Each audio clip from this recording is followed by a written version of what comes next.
In the early 1900s, few topics were as dark and as neglected as mental health. The people who were deemed mentally unfit by society were often considered dangerous or even threats.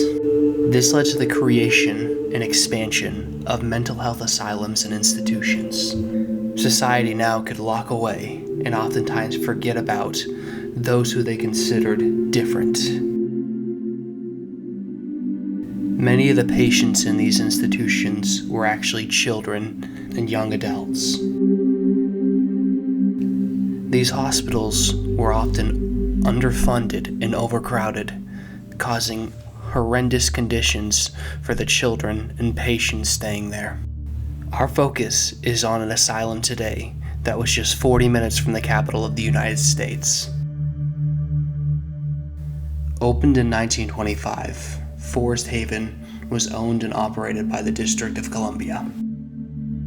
The site was open for children and adults with intellectual disabilities. Throughout its 66-year existence, reports of abuse, sexual abuse, mistreatment, and even death were widespread. Everyone that came here went through a court process. It was a process, I think it was called commitment.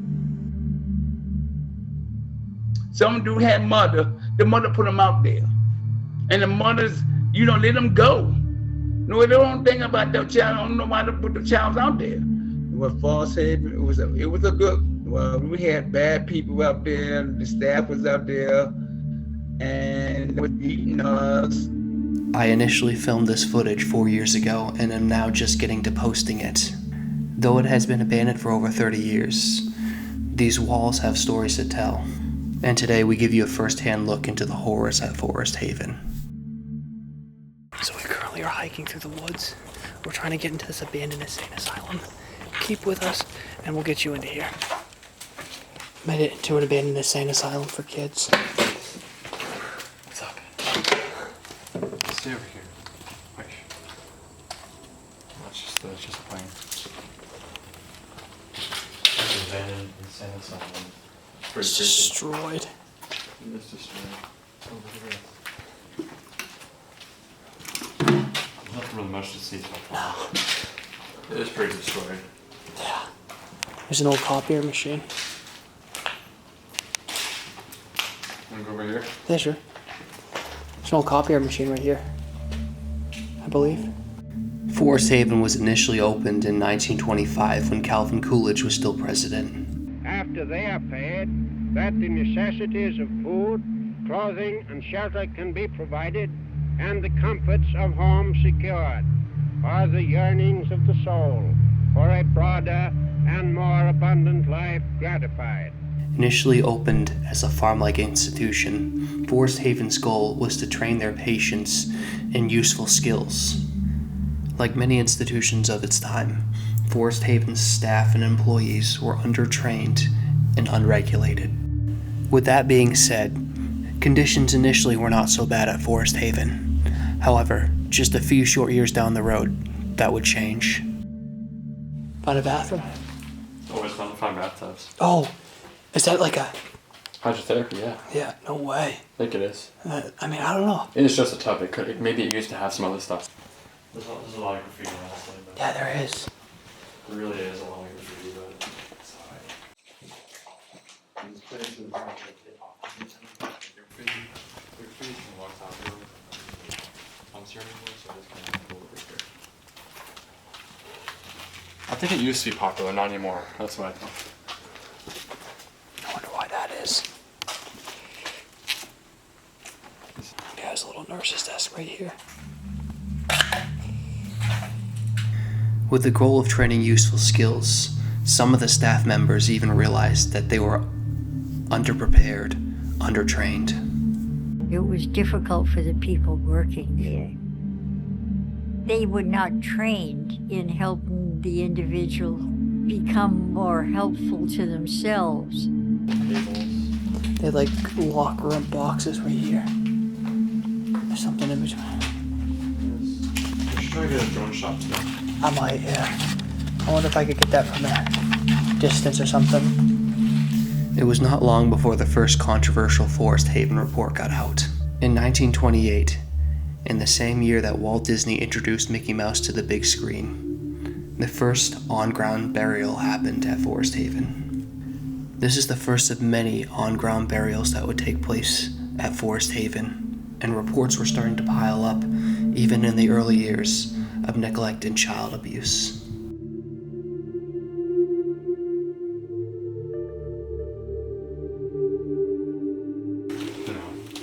Oh, patient beds. Oh, more of that. Oh, nice. Oh my goodness. Oh, wow. There's a lot of them. Yeah. This is not bad. This is sick. I wonder if they would actually keep them in these rooms like this.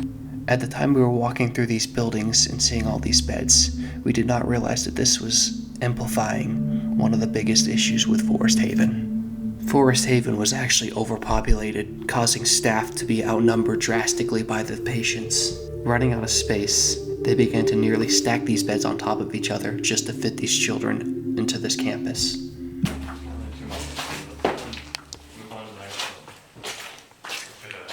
This place is shellacked. Let's go to the next building. Yeah, Bathroom stuff. there is, yeah.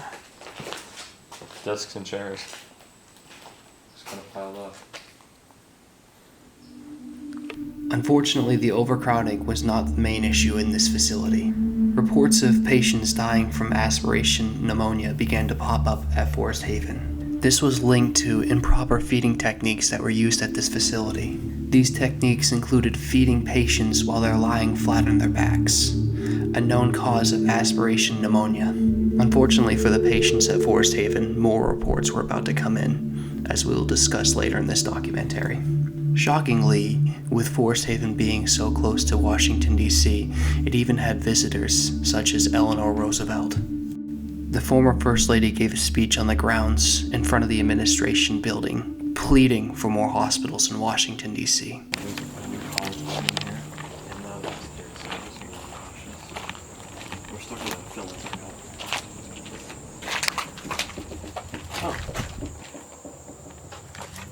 Gunshots. Listen to that. There's gunshots outside. Hear that? That was gunshots. Yeah. Yeah. I think we're fine. Oh. What? Oh.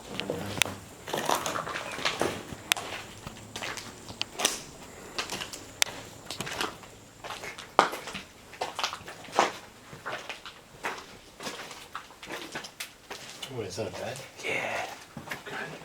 That's it. Yeah, there's another bed over there. Oh, this is better. This building is kind of confusing. Yeah. Jesus, try it. Unfortunately for some of the patients that were housed at Forest Haven, the staff simply didn't treat these people like humans. There were reports of patients being hit by switches, belts, and in some cases, even baseball bats. Perhaps even worse than the beatings was the removal of dignity. Patients were often stripped naked and then hosed down just to get cleaned off. The staff members and patients called this hosing. This left many of the patients traumatized for the rest of their life. And I watched a staff person bring out about 20 women who were completely naked, and then watched that person hose them down. And they sprinkled them with the hose. It was the most dehumanizing experience I think I've ever seen, and maybe ever since.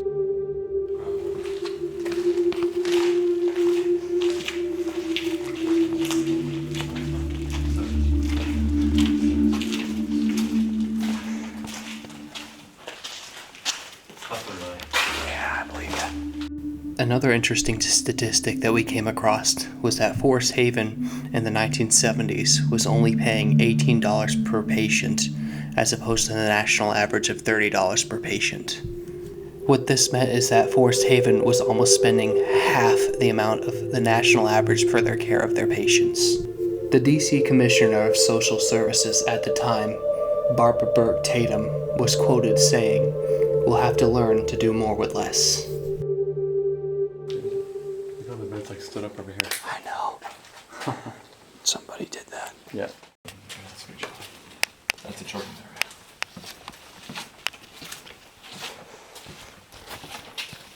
Oh man. Oh wow. Oh wow.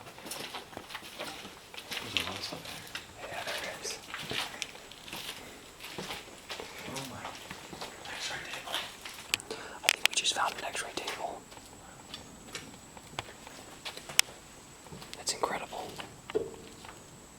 So old.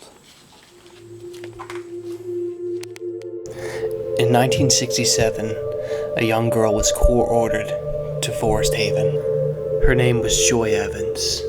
At the time she was committed, she was only 9 years old and spent a number of years in this institution. She unfortunately would pass away on campus in 1976. However, this was not the end of her story. Her family would then go on to file, on that very same year, a lawsuit against Forest Haven. Joy Evans' father would later describe Forest Haven as a holding cell. He would go on to describe his daughter's experience as simply being stuck in a room with 60 other children with no activities all day long. The lawsuit would dive even deeper into these horrific conditions, uncovering everything from physical abuse to lack of medical care and inadequate records. Her family's lawsuit is credited with eventually closing the doors of Forest Haven for good. Yeah. I don't see any wheelchairs though. No, me neither.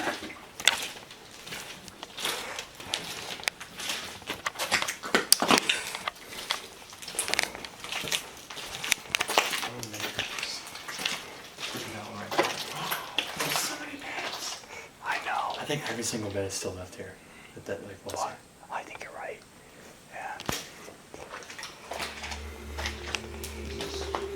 In the early 1970s, the problems at Forest Haven began to multiply. In 1972, there was a report written that there were 100 job vacancies within Forest Haven. What this meant is the already struggling care standards at Forest Haven were about to get so much worse for these patients. With the lack of staffing, Forest Haven simply could not care for these patients in the way they needed to.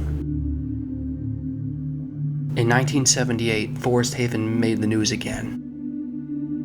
The Washington Post would write an article on a lady who was 36 years old who was found dead under suspicious conditions. Her cause of death was reported as a suffocation. Though no charges were ever filed, this put Forest Haven more on police radar. Yeah, probably not. Guys, that's like they're practicing for the marches or something. Yeah. It's okay. It's not the same property. No, it's not. It's not the same property. No. Just gotta make sure we don't come anywhere close to that property. In 1979, the Washington Post would write a report on a boy being found drowned in a bathtub on the campus. This only laid more claim to the lack of care and supervision these patients were getting. During the explore, as we started moving farther through the building, we began to hear noises coming from the property over from us. I circled the area that we were at and X'd the area that we heard the horns coming from. This meant we were going to have to be extra careful not to get caught. Hear that? We can hear like a Navy horn, like signifying that they're marching. So this is super, super freaky. Found I think it's an air tour or something. Yeah, I think you're right. Hopefully that's not a castrator. In 1987, the family members of the Forest Haven patients constructed a monument for the 389 patients that were buried on these grounds. They wanted to make sure that the legacies of these children were not being forgotten. Today, this monument still stands just a little bit up the road from the old Forest Haven campus, and it is visited by some of the family and friends of the victims that stayed at this place. This building is kind of confusing. Yeah.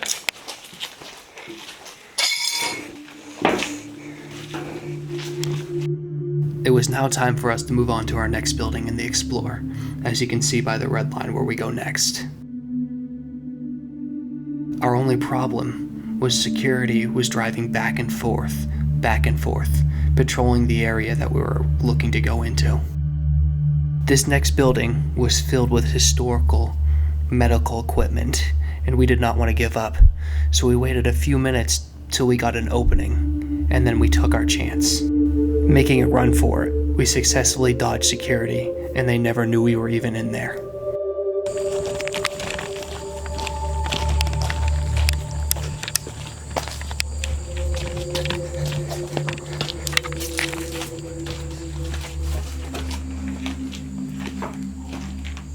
This gave me like Lynchwood vibes.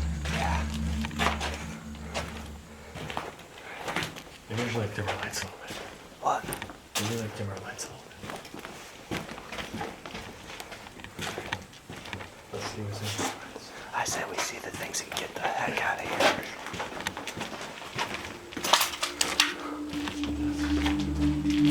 Go outside. In 1989, 2 detectives were summoned over to the Forest Haven grounds.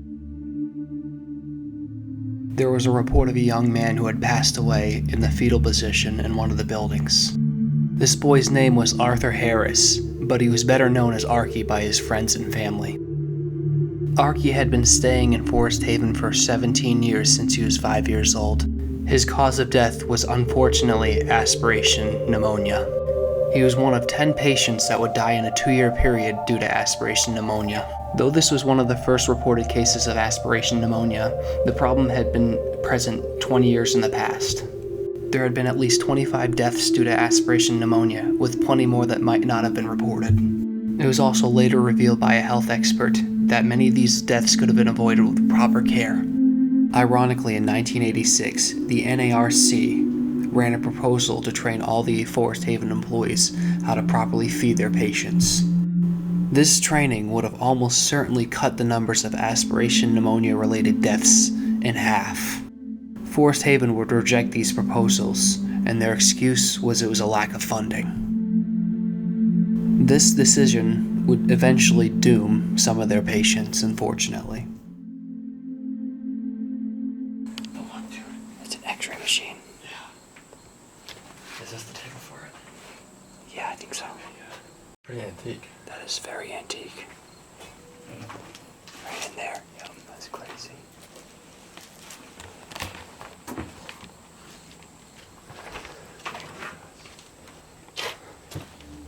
There's a copy here. Forest Haven became so desperate for staff help that they allowed a physician who had had his license suspended work on their grounds. Actions like that typically have strict punishments, and that was part of many things that led to the closing of this place.